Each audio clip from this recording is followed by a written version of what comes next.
set for this amateur flyweight bout, scheduled for 3 3-minute rounds and brought to you in association with Empire Grappling.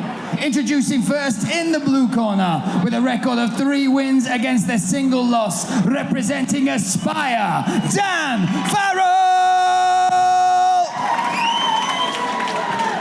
And across the cage, his opponent in the red corner, with a record of 2 wins, 2 losses, representing Manchester top team, Jimmy Saddique!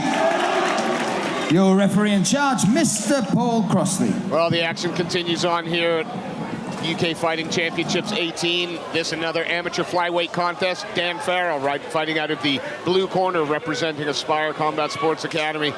In the black shorts, taking on Manchester top teams, Jimmy Saddique in the grey Hayabusa shorts, and Saddique straight in on the takedown. Yeah, wasted no time, waded in with some punches to close the distance. Successfully pushed his man back to the fence. Almost had a takedown, but good awareness by Farrell to pop straight back up. Still clinging onto that single leg. It's Jimmy Saddique trying to chip away, but yeah, it's worthwhile there, that push-pull, and try and see what can pop up. Switches to the opposite leg, does Saddique. Great balance, and looking for maybe the Kimura over the top arm was Farrell initially. Saddique really working hard to secure this position. Yeah, slips around to the back. Yeah, trying to slide those long limbs in to take the back from there. And he does, I mean, Saddique does have lots of range for a flyweight. Yeah, and inserting that hook in gives him an extra, that hook behind the opposite leg really limits Farrell's ability to move from there. And now both hooks, one hook in, but he can chip away here at Dan Farrell, and working, as you said, it looked like he was looking for that Kimura grip. Is he sliding that right arm? It's not under yet, but it's going to look like he was going to try and crank it on there. Locked on that body triangle. Yeah, you see his left arm for Saddique's trapping his opponent's left arm as well. He's let go now, but trying every strategy possible to try and get an opening to throw in his choke. But good awareness from Farrell, trying to get a 2-on-1. Pulling the arms away from his head. It's good defense as well. I thought for a moment that Saddique might be riding a little bit high, but I suppose with that body lock, as long as that's nice and tight. Yeah, but it's hard to finish a choke if your body's so high. If you shift a little bit low, it'll be a little bit easier, but it is a strong, dominant position, especially for a guy with long limbs to hold it.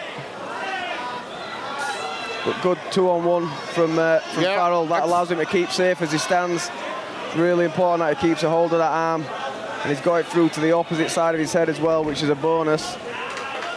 But Saddique is on him. Yeah, like a rash. Yeah. I mean, staying sticky, staying heavy, and again that triangle, secure, holding him in place. Yeah, Farrell doing it. All the things he needs to do to stay safe. 2-on-1 the arm, getting it across to the opposite side of his head.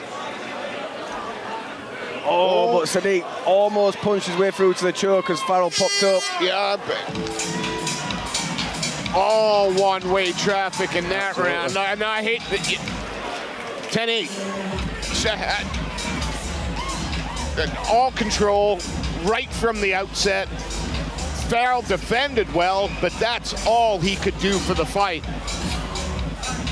Yeah, I mean, you're almost certainly if Saddique had come close with a couple of the submission attempts, was a very exceptionally dominant round, and once Saddique got to his back, you give him literally no respite from there, no room to manoeuvre. Farrell's main focus for the second round is obviously going to be not to get charged to the fence early, and then it's going to be a different strategy from there.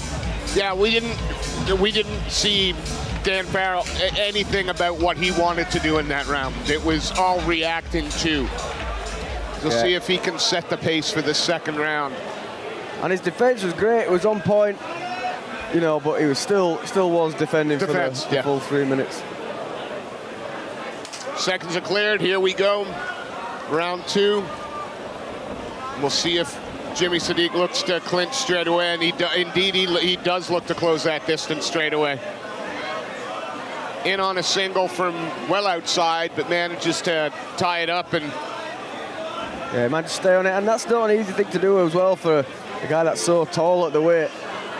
You know, shooting on legs is not necessarily the easiest thing to do for tall guys, but what it allows him to do is drive his man back to the fence where he's got a better chance of finishing. He's gonna Kimura grip there for Farrell allows him a little bit of freedom. If he can backstep. But giving up the back though. Yeah, he needed to get off that left leg and backstep his way out. He manages to scramble himself free, but not into a dominant position.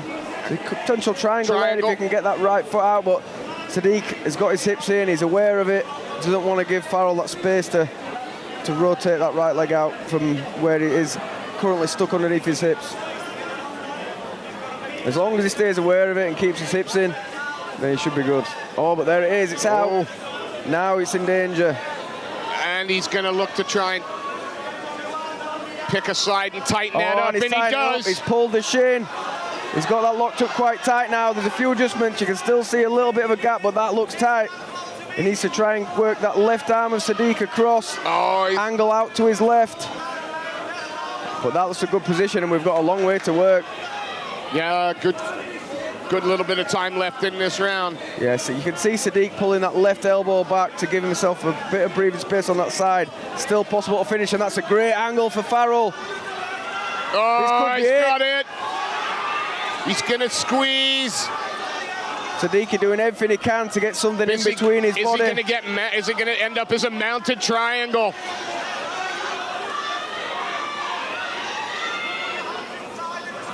And can he get the squeeze there to finish? You can. It is easier to get the squeeze off your back, but you can certainly finish a triangle from the top. He's got to try an angle to his right there. He can punch as well. Might even decide to take an arm at this point.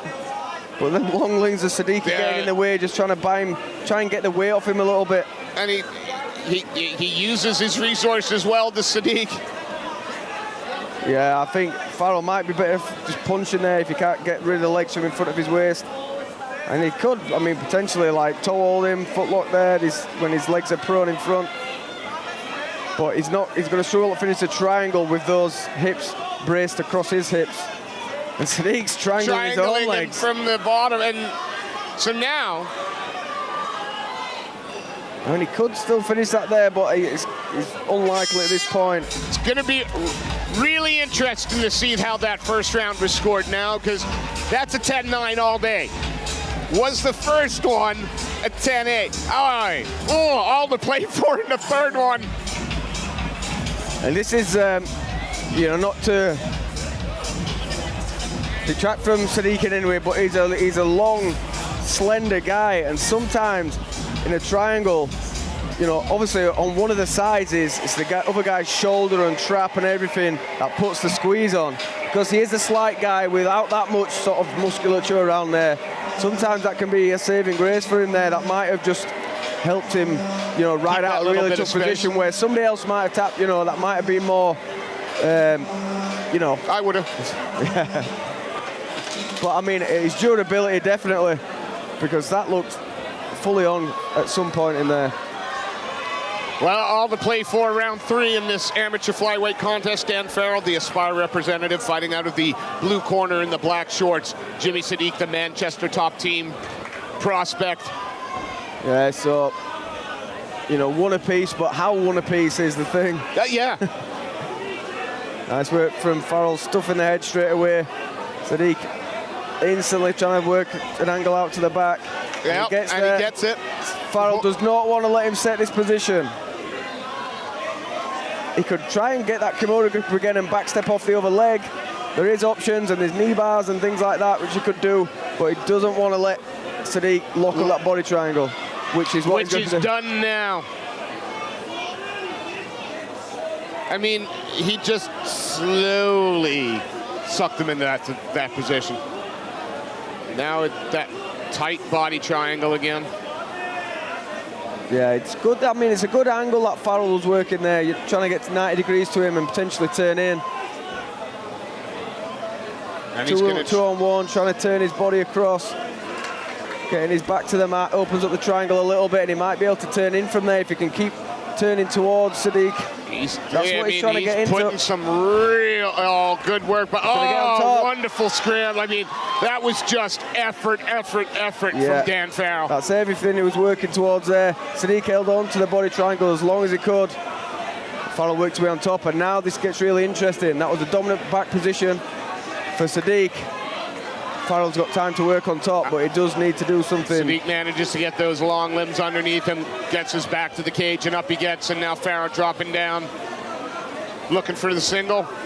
Yeah, he can't just afford to take Saddique down now. He has to take him down and get to a dominant position and do something. And weird angle on the arm. He's got like a hammer lock. That doesn't look great for Farrell. No, that looks uncomfortable. I mean, there's opportunity there from Saddique, but I like it. That could get a finish. He needs to pull the elbow up towards his head as he wrenches the back of his hand towards it as well.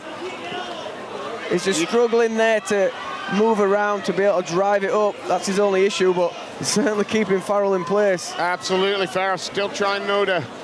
I mean, my old man shoulders don't go that far, but these are young guys, so... Just continuing to try and drive forward as Farrell and had to leave him out. He's on the choke. Oh, that's tight. That guillotine looks very tight. He's all the way under, pushing the right arm in. Farrell's going to turn into it. But this is what's all the way through. Power guillotine. No, he gives it up, spins round, takes the back. 10 seconds left. On the back again. And this was definitely three very different rounds. Absolutely. I mean, strong showing for Saddique in round 3. Is going to win in the fight. But you would have thought. But that is, great fight. Well matched, both really good grapplers. It was the one that managed to instill their game plan on the round, that won each round separately. Yeah. And I'm sure if you did another 6 rounds with these guys, they could all look different as well. It was a great fight. Yeah, really entertaining, a little bit of everything.